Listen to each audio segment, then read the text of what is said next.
À Paris, au cœur du 16e arrondissement, une vieille maison de pierre beige semble retenir un souffle que plus personne n'entend. Les volets, à moitié fermés, laissent filtrer une lumière pâle. Dans le jardin, les feuilles sèches s'accumulent comme si le temps avait décidé de ne plus avancer. C'est ici, dans cette demeure discrète de l'avenue Foch, que Marcel Pagnol, l'un des écrivains et cinéastes les plus aimés de France, s'est éteint le 18 avril 1974. Un homme dont les mots avaient réinventé la Provence, dont les films avaient fait éclore le rire comme la tendresse, quitte le monde dans une pièce silencieuse, loin du soleil brûlant de ses collines natales. Aucun décor, aucun projecteur, aucune caméra. Seulement un lit, une lampe de chevet et le souffle lent d'un vieil homme qui regarde ses souvenirs se dissoudre dans le soir. Au moment de sa mort, sa fortune était estimée à l'équivalent de plusieurs millions d'euros. Une richesse née de ses romans, de ses films, de ses pièces, d'une carrière qui avait fait de lui une figure imparable de la littérature et du cinéma français.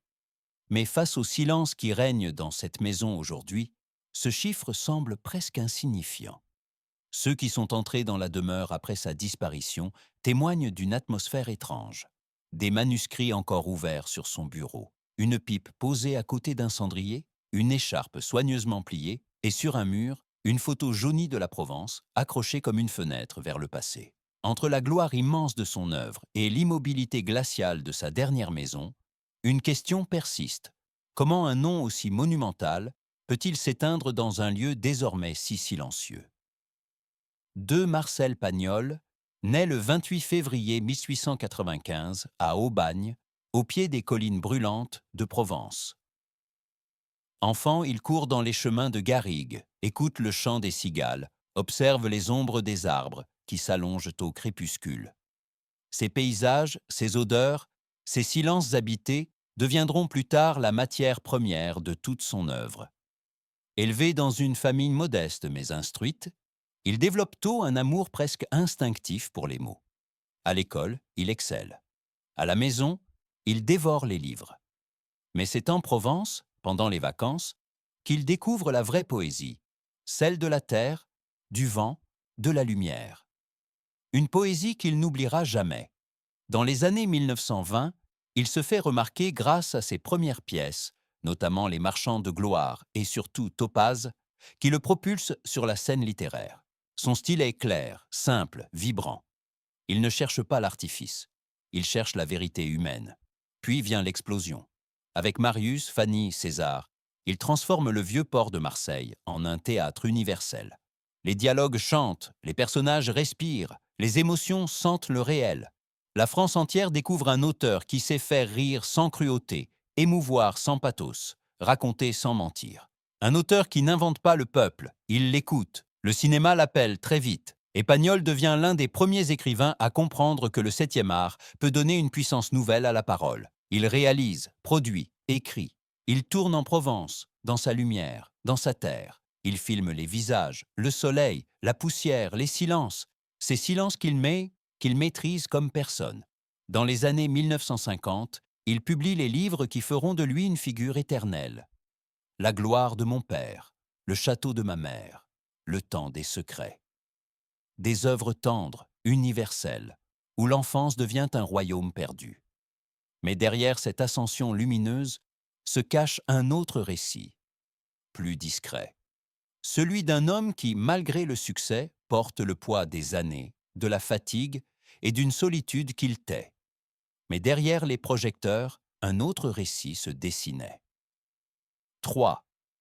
Dans les dernières années de sa vie, Marcel Pagnol se retire progressivement du tumulte littéraire et cinématographique qu'il avait pourtant contribué à construire. L'homme autrefois entouré d'acteurs, de techniciens, de producteurs, retrouve une forme de solitude paisible mais lourde, une solitude qu'il n'avait jamais réellement choisie mais qui finit par s'imposer à lui. Il vit entre Paris et sa chère Provence, mais c'est la capitale, et surtout la maison de l'avenue Foch, qui devient son dernier refuge. Les journées y sont longues, lentes. Il lit, relit ses propres manuscrits, rature, corrige, comme si l'œuvre d'une vie ne pouvait jamais être réellement achevée. Dans son bureau, les livres s'empilent en colonnes instables. Sur la table, sa pipe refroidit trop vite. Et la lumière, tamisée, se pose sur son visage vieilli avec une douceur qu'il accepte à peine. Le poids des années se fait sentir. Son souffle devient plus court, ses déplacements plus rares. Il reçoit malgré tout quelques amis, quelques fidèles, mais les grandes conversations d'autrefois s'éteignent tôt. La fatigue, physique mais aussi émotionnelle, envahit peu à peu son quotidien. Il repense souvent à la Provence, à ses collines, à ses chemins d'enfance. Il en parle avec une émotion qui trouble ceux qui l'écoutent. On sent dans sa voix une nostalgie profonde, presque douloureuse, celle de quelqu'un qui sait qu'il ne marchera plus jamais vraiment sur les terres de son enfance. Les journaux évoquent encore son nom, mais Pagnol se tient loin de la lumière. Il n'a plus la force d'écrire comme avant, ni celle de tourner, ni celle de combattre les critiques d'un monde culturel qui change trop vite. Le soir, la maison devient un théâtre silencieux. Le bruit des voitures sur l'avenue Foch se confond avec le tic-tac de l'horloge du salon. Pagnol ferme les yeux, écoute, respire doucement, comme s'il cherchait dans ces sons lointains le vent de Provence qui lui manque tant. Et dans cette maison devenue trop grande pour lui, un sentiment s'installe, grave et doux à la fois, celui d'une vie immense qui approche calmement de son dernier chapitre. C'est dans cette maison que le silence a fini par gagner. Le 18 avril 1974, Paris se réveille sous un ciel pâle, traversé par une lumière grise qui semble hésiter avant de toucher le sol. Dans la maison de l'avenue Foch, Marcel Pagnol repose dans sa chambre, affaibli depuis plusieurs semaines. Autour de lui, le silence s'est installé avec une douceur étrange, presque respectueuse, comme si les murs eux-mêmes comprenaient que le moment était venu de s'incliner. Depuis la veille, il parle peu. Son souffle est court, fragile, irrégulier. Sur la table de chevet, un livre ouvert, Les lettres de mon moulin, semble attendre une lecture qui ne viendra pas. À côté, une paire de lunettes repose sur un mouchoir plié. Dans l'air flotte une odeur légère de tabac froid, rappel discret de ses soirées d'écriture. Au petit matin, ses proches s'approchent doucement. Sa femme, Jacqueline, lui tient la main. Il tente un sourire, faible mais sincère. Son regard embué semble traverser la pièce, comme s'il voyait déjà un autre paysage, peut-être celui de ses collines, de ses chemins d'enfance, de sa Provence éternelle.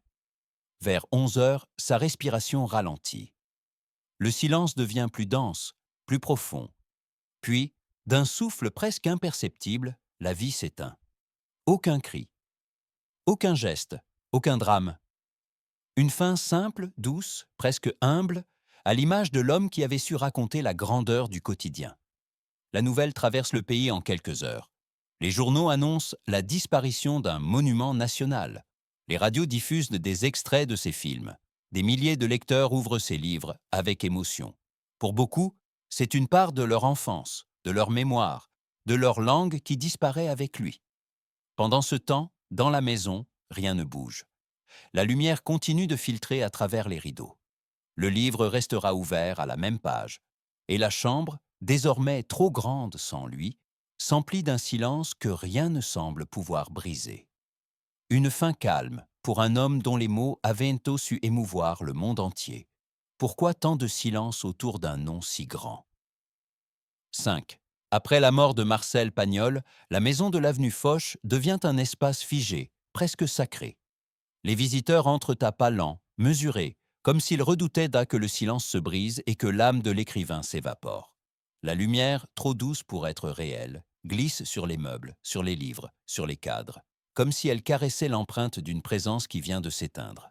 La succession révèle une fortune estimée, en valeur actuelle, à plusieurs millions d'euros. Des droits d'auteur toujours actifs, des revenus issus de ses films, des propriétés en Provence, des biens immobiliers à Paris, et une quantité immense d'archives littéraires. Une richesse calme, solide, patiemment construite, qui reflète le travail d'une vie entière. Mais ce qui frappe avant tout, ce ne sont pas les chiffres, ce sont les objets. Dans son bureau, les proches découvrent un manuscrit inachevé, soigneusement aligné avec d'autres textes corrigés de sa main. Sa célèbre machine à écrire Underwood, encore chargée d'un feuillet. Un carnet rempli de notes courtes, d'idées de dialogue, de souvenirs d'enfance écrits à la hâte.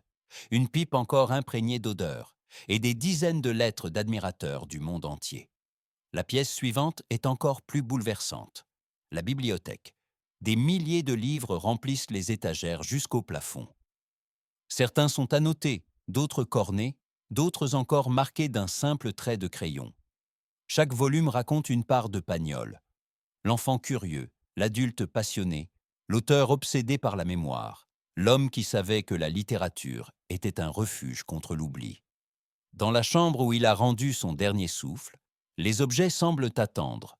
Un portefeuille posé sur une commode, un foulard soigneusement plié, une boîte contenant des photos de famille et un chapelet, preuve discrète d'une spiritualité qu'il n'exprimait que rarement. La Provence, pourtant loin, est partout dans la maison. Des tableaux représentant les collines d'Aubagne, des photos du Garlaban, des fragments de pierres et de terre rapportés de ses tournages, et même un petit pot contenant de la garrigue séchée, conservée comme une relique. Les notaires avancent lentement, conscients qu'ils ne touchent pas seulement des biens matériels, mais des fragments de mémoire. La question de l'héritage se pose. Qu'est-ce qui revient à ces enfants? Qu'est-ce qui doit être confié aux institutions? Qu'est-ce qui doit rester secret? Ses enfants, Jacques, Claude et ses enfants adoptifs, héritent de la majorité des biens. Mais les archives littéraires sont soigneusement triées. Une partie destinée à la Bibliothèque nationale de France, une autre vouée à rester dans la famille. La maison, elle, semble se vider sans se vider vraiment. Chaque pièce garde un souffle, une lumière, un parfum. Comme si Pagnol, même après son dernier jour, refusait de quitter totalement ces lieux. Et au terme de la succession, une question simple, presque douloureuse, s'impose. Peut-on vraiment posséder l'héritage d'un homme qui a donné à la France sa propre mémoire? Les documents sont signés, les portes se referment, et la maison de l'avenue Foch, immobile, attend, comme si elle espérait encore entendre la voix chaude de Marcel Pagnol résonner dans ses couloirs. 6. Lorsque la porte de la maison de l'avenue Foch se referme pour la dernière fois, un silence profond envahit les pièces. Un silence lourd, mais pas vide. Un silence habité, chargé de souvenirs, de mots, de parfums lointains. Dans le bureau, la lumière s'attarde sur la machine à écrire, comme si elle attendait encore que les doigts de Marcel Pagnol reprennent leur danse. Dans la chambre, l'air semble encore porter la douceur de son dernier souffle. Dans la bibliothèque, l'odeur des livres rappelle que la mémoire peut survivre à toutes les absences. Marcel Pagnol n'a jamais appartenu uniquement au cinéma ou à la littérature. Il appartenait aux voix qu'on entend dans les collines, aux rires des villages, au vent qui traverse les sentiers, aux enfants qui découvrent pour la première fois la magie d'un mot simple. Sa mort, douce et silencieuse, contraste avec l'énorme empreinte qu'il a laissée sur la culture française. Comme si la lumière avait décidé, pour une fois, de s'éteindre sans drame, de laisser le rideau tomber avec une lenteur respectueuse. Aujourd'hui, son héritage ne se mesure pas en millions, ni en biens, ni même en pages écrites. Il se mesure en sensations, celle d'un accent provençal qu'on n'oublie pas, celle d'une enfance retrouvée dans un livre, celle d'un paysage qui renaît lorsqu'on prononce simplement son nom.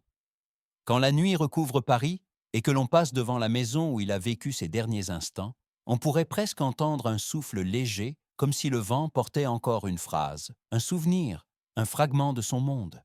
Alors une question demeure, simple mais essentielle. Le vrai héritage, est-ce ce qu'on possède ou ce qu'on inspire? La lumière décroît, le silence s'installe, et une vérité demeure. Le silence ne tue pas la mémoire, il la purifie.